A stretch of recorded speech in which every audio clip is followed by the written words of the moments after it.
The 2008 crisis patterns are back, and this time they're hiding in plain sight. Let me tell you something that should make you sit up and pay attention. The experts who predicted the 2008 financial crash, the ones who saw it coming years before everyone else, they're not relaxing right now. They're actually more worried today than they were back in 2006. And here's the scary part: it's not because the exact same thing is happening again.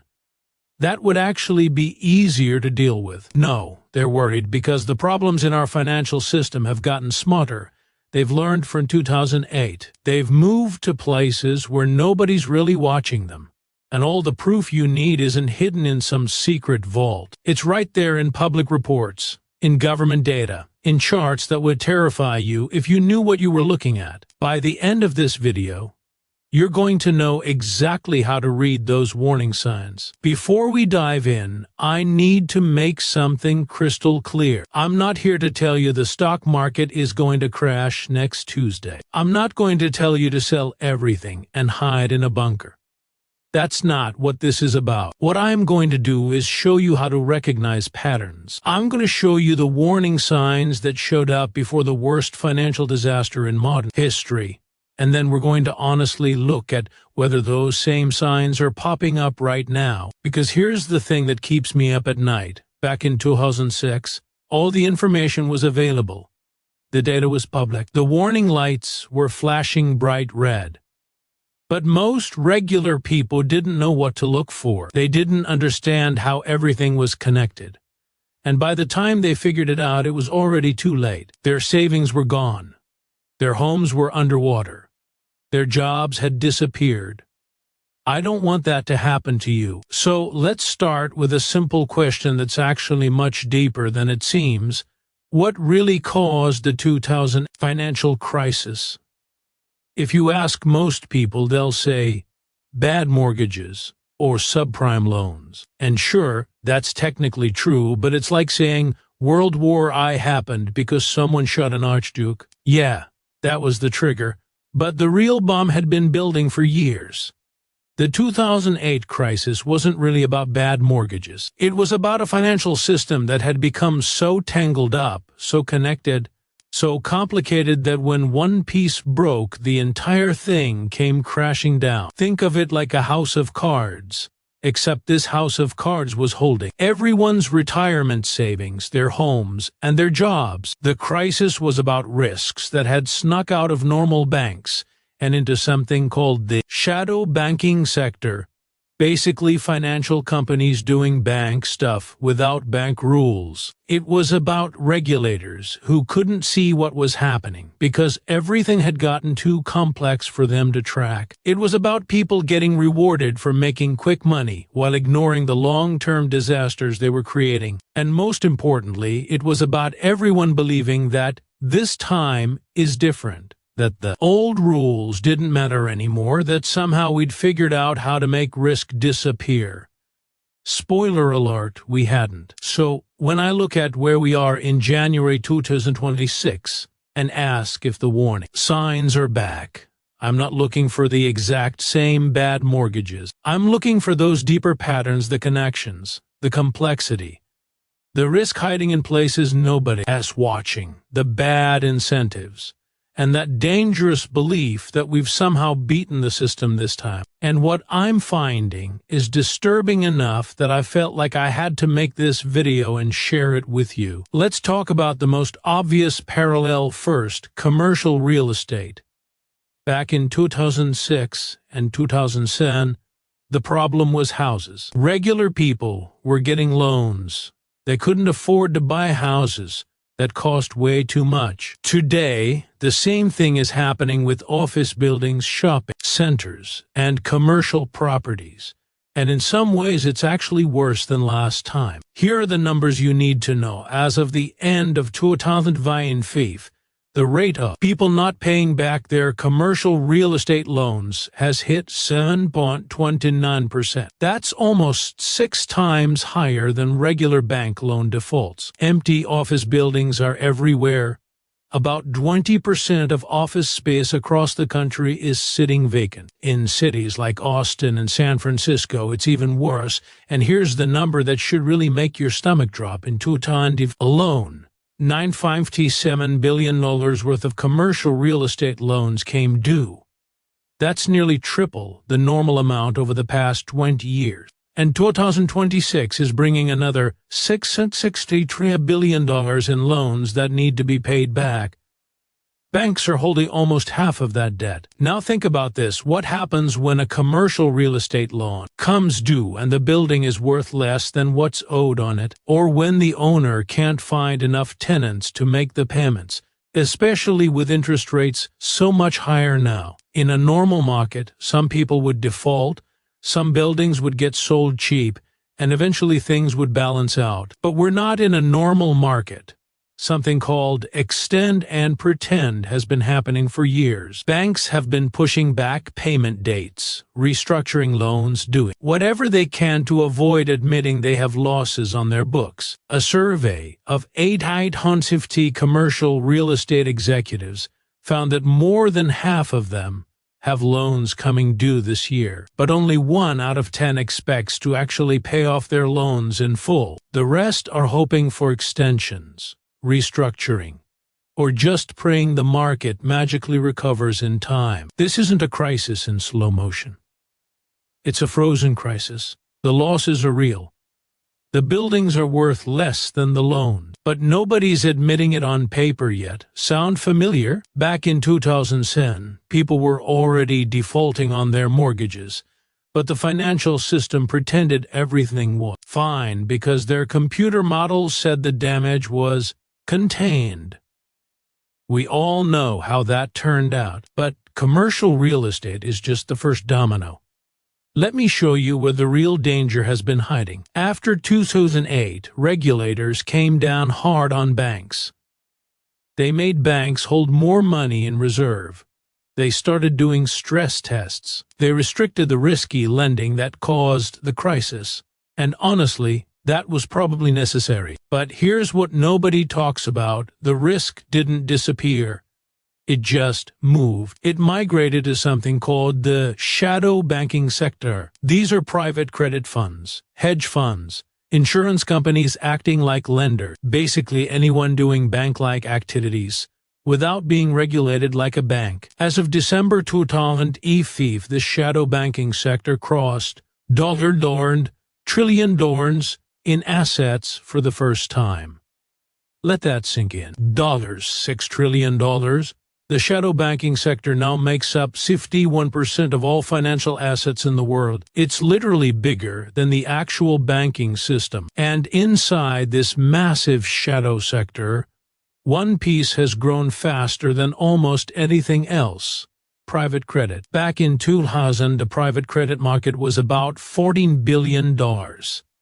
Today, it's approaching $2 trillion. That's 50 times larger in just 25 years. And the growth has exploded since 2020, with over 500 new private credit funds launching in just the last few years. Why should you care? Because private credit operates with almost none of the protections we built after 2008. Private credit funds can report what their loans are worth using their own internal guesses rather than actual market prices. It's called marking to model instead of marking to market. The problem is there's no way to verify if those valuations are real until something breaks. Companies borrowing from private credit typically have debt 7 times bigger than their earnings, with razor-thin margins for error. That means any significant downturn or period of high interest rates could push a huge number of these borrowers into default all at once. And here's the part that should terrify you.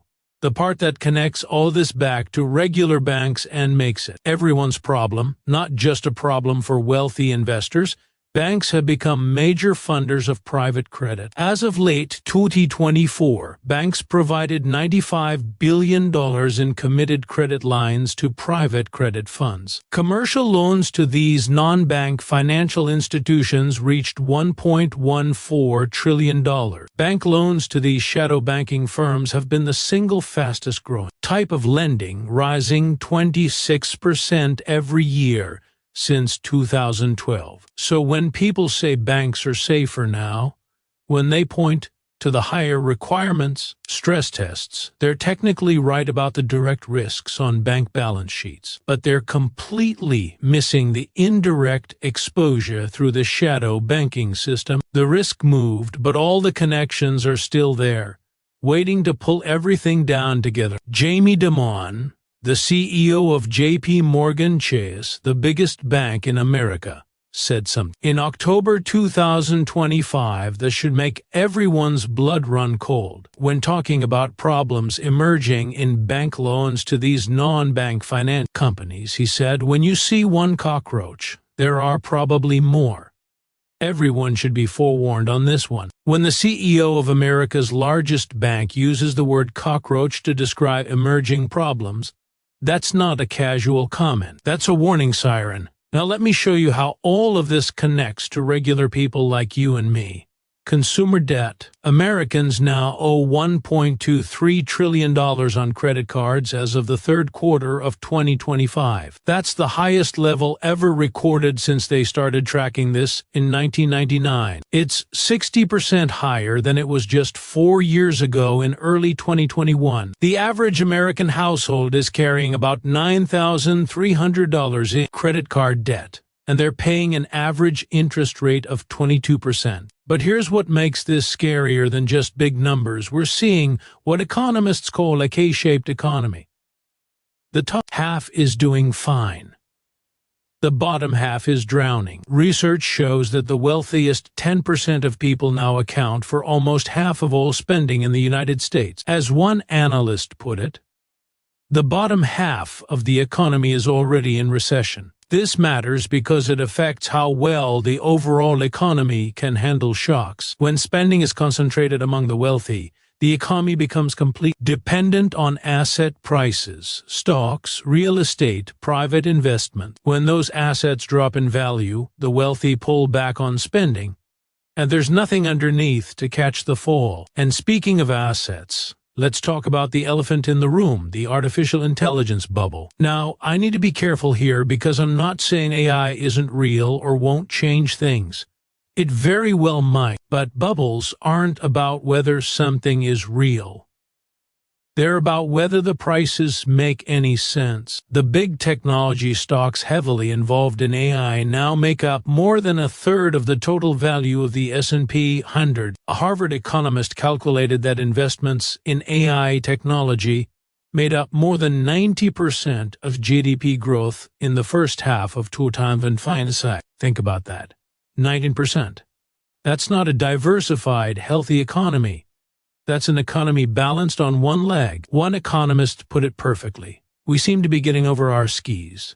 The market is very reliant on AI and thus very vulnerable. Analysis found that stock valuations are at levels that match the dot-com bubble. Corporate bond spreads are near all-time lows, meaning investors still aren't properly worried about risk, and new unsold homes on the market have reached levels we last saw in 2009, right after the last crash. Let me pause here and acknowledge the other side because there are legitimate reasons to think things might not be as bad as these parallels suggest. The traditional banking system does have more money in reserve than in 2008. The Federal Reserve stress tests in June 2025 found that large banks could handle severe economic shocks without threatening the financial system. Lending standards, while getting looser, aren't as reckless as during the subprime era. And the Federal Reserve has tools now that it didn't have before, including experience managing through crises like the 2020 pandemic shock. These are real points, and I'm not dismissing them, but let me explain why they don't make me feel much better. First, the 2008 crisis wasn't stopped by banks having more capital. It was stopped by massive government intervention, bailouts, guarantees, the Federal Reserve essentially becoming the emergency lender for the entire financial system. The question isn't whether we have tools to manage a crisis. We do. The question is how much damage happens before those tools get used, and whether there's political will to use them aggressively enough. Second, stress tests have a fundamental limitation. They test what regulators know to look for. But the whole problem with shadow banking is that regulators don't have full visibility into what's happening there. The tests check banks' direct exposures but don't fully capture what happens when a shadow banking crisis ripples back through the interconnected system. Third, and this is crucial, the vulnerabilities have concentrated in different places. In 2008, the risks were in home mortgages. Regulators have been watching that like hawks ever since. But commercial real estate, private credit, non-bank financial companies, these areas have received far less attention.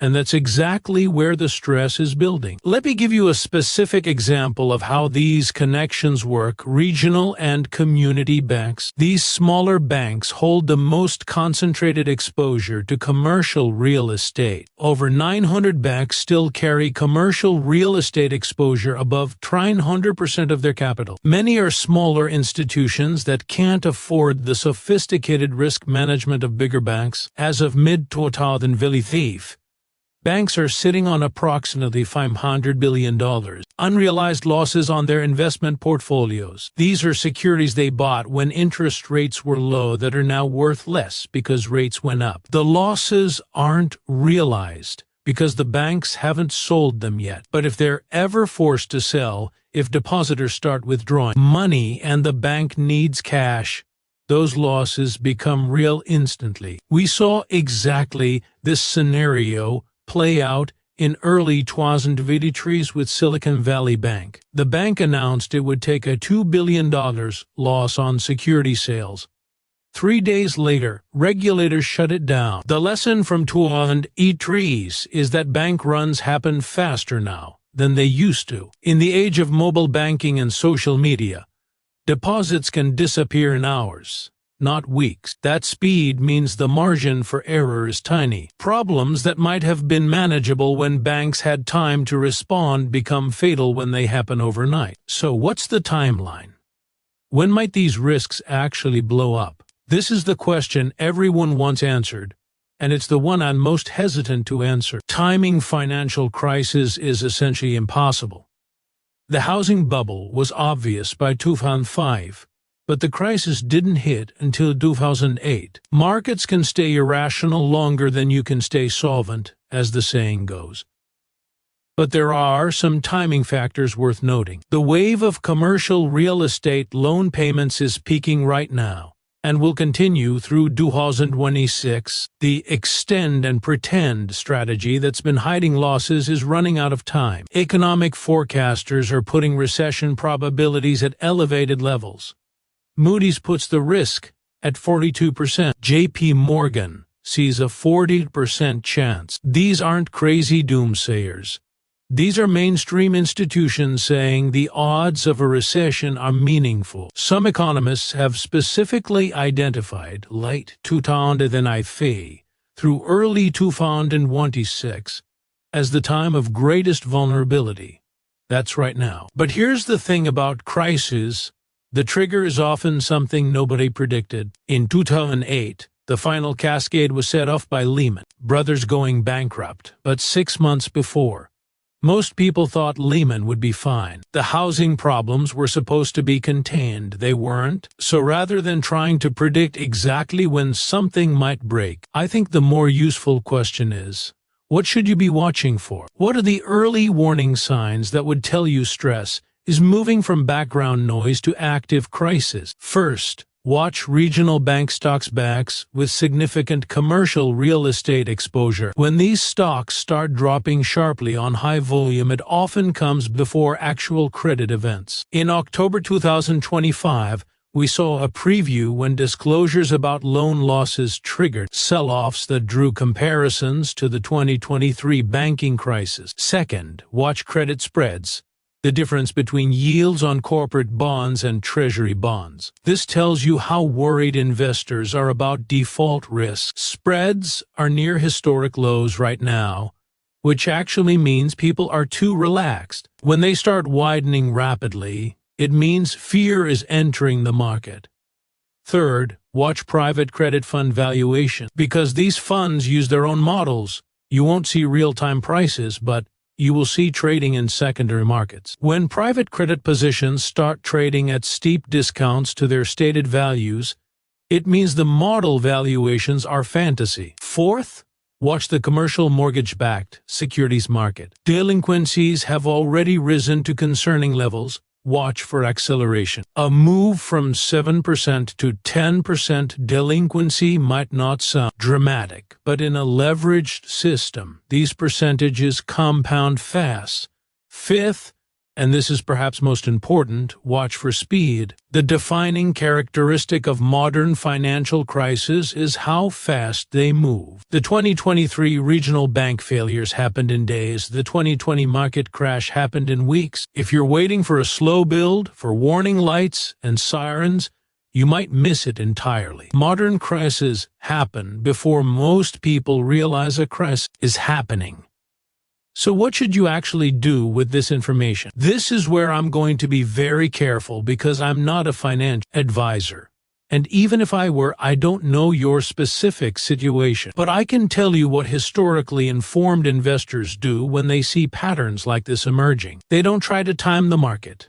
They don't bet on a crash and risk being wrong for years while the bubble keeps inflating. Instead, they focus on resilience. They make sure their personal finances are solid emergency funds, manageable debt levels, diversified income sources. They stress test their own situation. What happens if there's a recession? What if you lose your job? What if property values drop? Can you survive a year of hardship without having to sell assets at fire sale prices? They diversify genuinely, not just across different stocks, but across different types of assets, geographies, and risks. If everything you own is in U.S. technology stocks and U.S. real estate, you're not as diversified as you think. They maintain liquidity. Cash feels painful when markets are going up, but cash is power. It's the ability to not be forced to sell at the worst possible moment, and potentially the ability to buy when others are panicking. And perhaps most importantly, they stay informed, not panicked, not obsessed, but aware of what's happening, watching those indicators I mentioned, and ready to adjust if conditions change. This is the opposite of what most people do. Most people ignore warning signs until it's too late, then panic and make terrible decisions at the worst possible moment. The time to prepare for a hurricane is before the storm,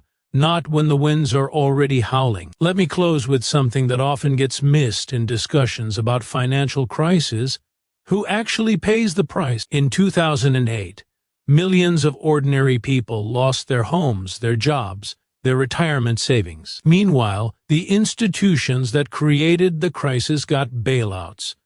The executives who made the decisions largely kept their wealth. The people at the top were insulated from the consequences of the risks they took. This isn't a political statement. It's just describing what happened. So when I look at the patterns building in 2026, when I see risks concentrating in commercial real estate and private credit and shadow banking, when I see the bottom half of the economy already struggling, I'm not just thinking about market charts. I'm thinking about real people, people who don't have teams of advisors and diversified portfolios and cash reserves. People for whom a recession isn't an abstraction on a graph. It's losing your job. It's medical bills you can't pay. It's watching your kids' future opportunities shrink. That's why I made this video. Not to scare you, not to tell you to panic, but to help you see what's happening so you can make informed decisions, to help you understand the patterns so you're not caught off guard. Because in financial crisis, having information matters. The people who understand what's happening have options. The people who don't have none. The warning signs from 2008 didn't disappear after the crisis ended. They evolved. They migrated. They put on new disguises and moved to new locations. But the underlying dynamics, the excessive leverage, the opacity, the interconnections, the bad incentives, the collective delusion that this time is different. Those patterns are recognizable if you know what to look for. And right now, in January 2026, those patterns are flashing bright red. I'm not telling you the world is ending. I'm telling you to pay attention. Because whether or not a crisis actually happens, whether we dodge this bullet like we've dodged others, the process of paying attention, of understanding risks, of preparing for multiple scenarios, that process makes you stronger regardless of what happens next. And that's worth doing even if I'm completely wrong about everything. The people who saw 2008 coming weren't psychics. They were just paying attention when others weren't. In a world full of noise and distraction, attention is a superpower. Use it wisely. Now, everything I just shared with you is available to everyone. But here's the truth. The real advantage isn't just knowing what's happening. It's knowing what's coming next and what the people with real money are actually doing about it. That's why I created a members-only section of this channel where I go much deeper. Videos that don't make it to the main channel, like my breakdown on the 5 stages of empire collapse and why the US just entered stage 4 or the one way. I tracked every major billionaire's portfolio moves this quarter and uncovered a pattern none of them are talking about publicly, but all of them are acting on. These aren't clickbait videos. They're the research I do for myself that I share with people who are serious about understanding what's really going on. If this video opened your eyes, the members' content will change how you see everything. The link to join is in the description. And if you got value from this, hit subscribe, because whether you're a member or not, I'm going to keep putting out content that helps you see around corners before others do. The next 12 months are going to separate the people who are paying attention from the people who got blindsided. Make sure you're on the right side of that divide.